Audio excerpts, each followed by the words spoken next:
Sejam bem-vindos a mais um podcast da Filhos do Arquiteto. Hoje estaremos abordando aí a diferença entre o profano e o maçom. Lembrando que profano são todas aquelas pessoas a qual não se iniciaram a uma ordem. Estas são chamadas de profanos. A partir do momento que se há a sua iniciação, estes sim são chamados de estudantes, de neófitos, ou como na nossa ordem, de maçons. Vamos a mais um estudo do nosso podcast. O profano e o maçom. Exerce a maçonaria influência sobre os seus membros, melhorando a sua atuação na sociedade? São os maçons elementos moralmente capazes de, pelo exemplo, influir beneficamente sobre os profanos no meio em que vivem? Estas são as questões que pretendemos responder, dentro dos limites intelectuais que nos proíbem remígios mais altos na seara ampla e fértil da filosofia maçônica. Achamos que a nenhum homem, normalmente dotado de sensibilidade, pode ser estranha a influência da maçonaria quando, tendo transpostos os degraus iniciais, que é admitido nesta Câmara, porque não é possível deixar-se ficar indiferente. Depois de vislumbrar os três aspectos, simbólico, filosófico e moral, com que a nossa sublime instituição avulta através dos séculos para vencer as trevas em que jaz o espírito humano. Nenhum homem dentro da precária perfectabilidade da espécie pode jactar-se de ter ingressado na maçonaria e permanecido tal qual havia sido até aquele evento.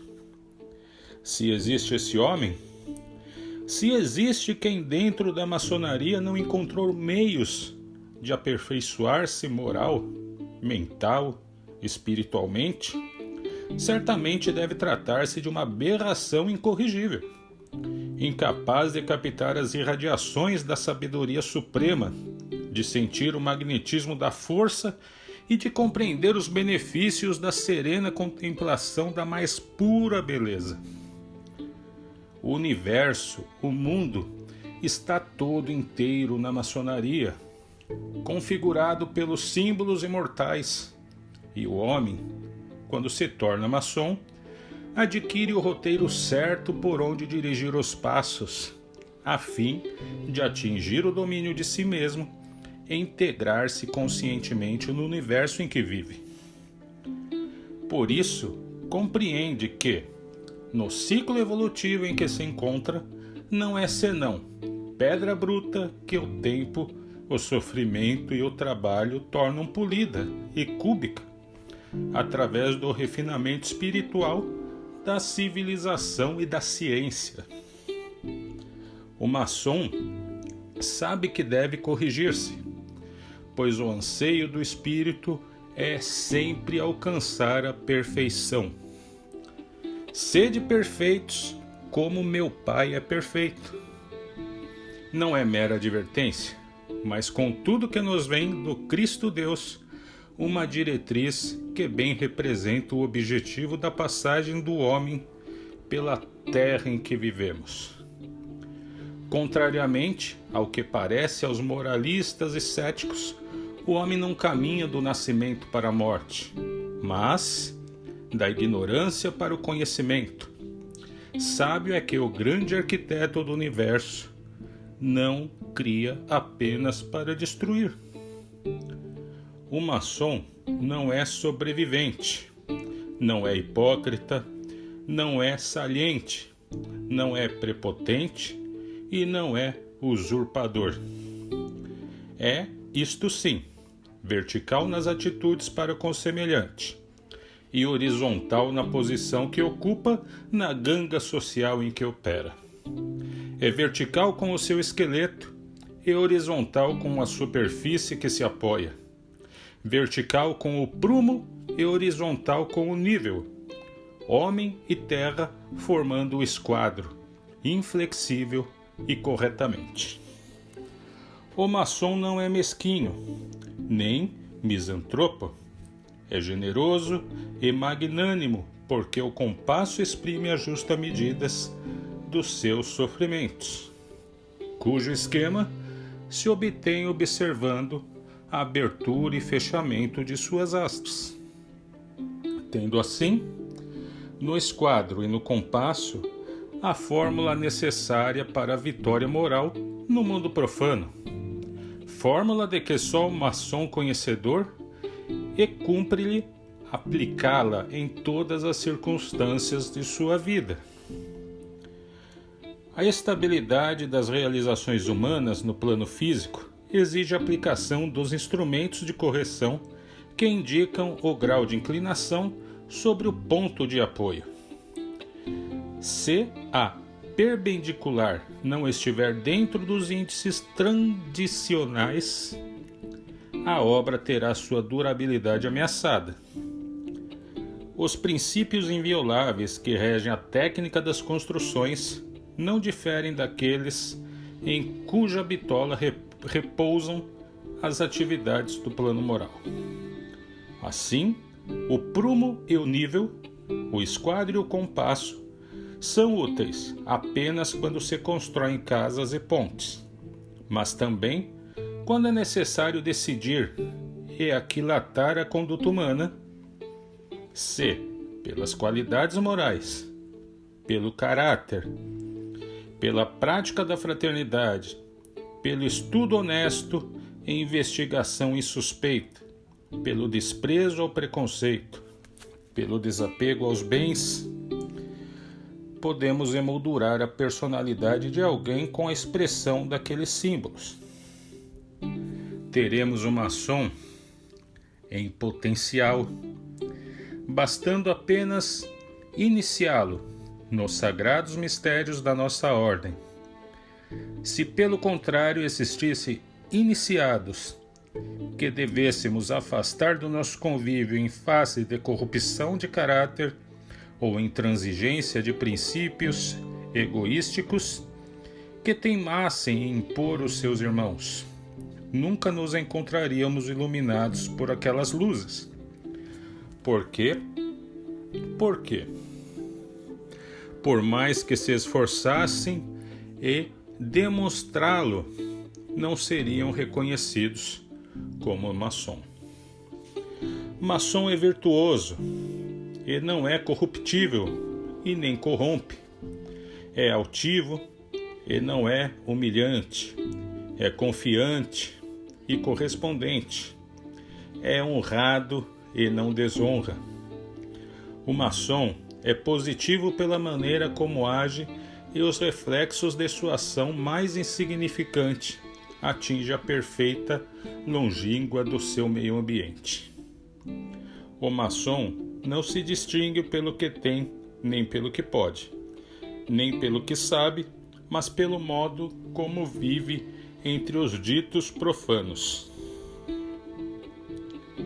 Diante do mosaico de raças, religiões, credos políticos, escolas filosóficas que formam a Babel humana, é o maçom a personificação da compreensão universal, catalisador das divergências sociais que dividem e infelicitam os homens, condena os abusos dos despostas, tanto como os desatinos do que se rebelam.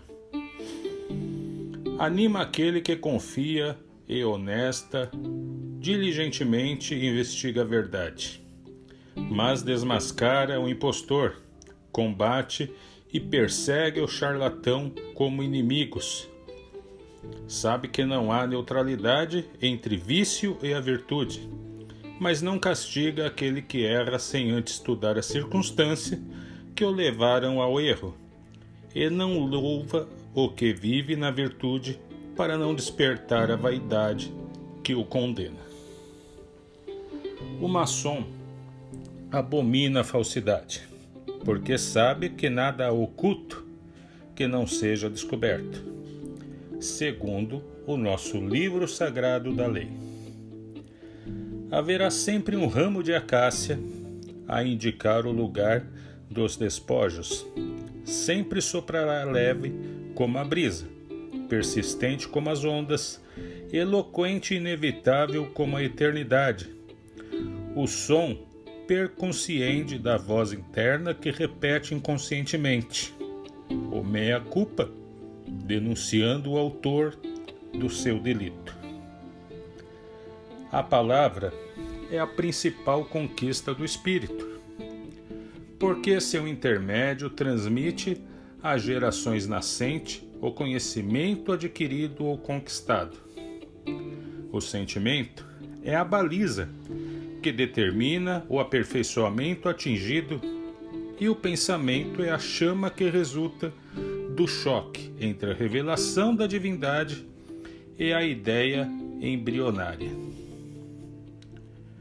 Sobre o maçom, que a palavra é essencial ao progresso e nunca exercerá o seu poder para cerceá-la, se não for portadora de difamação e não atentar contra a moral, que o sentimento deve ser desenvolvido e aprimorado, para que cesse a mútua incompreensão dos homens, que o pensamento deve ser livremente difundido, para que jorrem permanentemente sobre a humanidade as luzes que lhe dão segurança e a eterna estabilidade.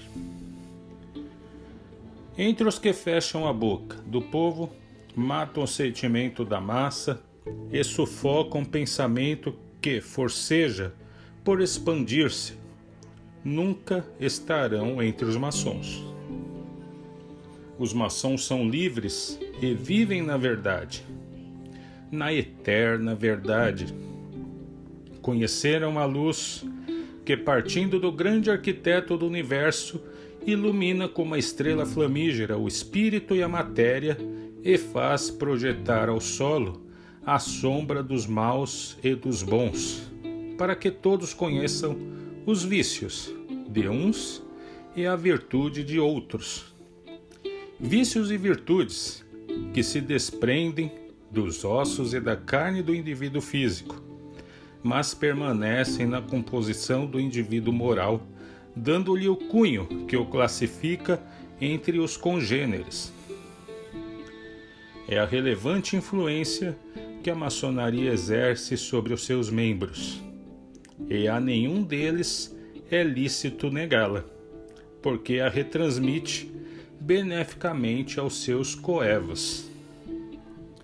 Desde o início remoto das idades até o atual esplendor das civilizações, dentro dos escalões do progresso coletivo, coexistem os tarados e os santos, os estúpidos e os sábios, os gênios e os dementes. Porém, desta amálgama amorfa, sempre foi possível distinguir o maçom do profano, porque o maçom é aquele que vive em constante luta contra os seus próprios defeitos. Texto lido durante o tempo de instrução na loja Fraternidade, Oriente de Santos, São Paulo, em 1953, em dezembro. Autor: Carlos Faria. Fonte: JB News.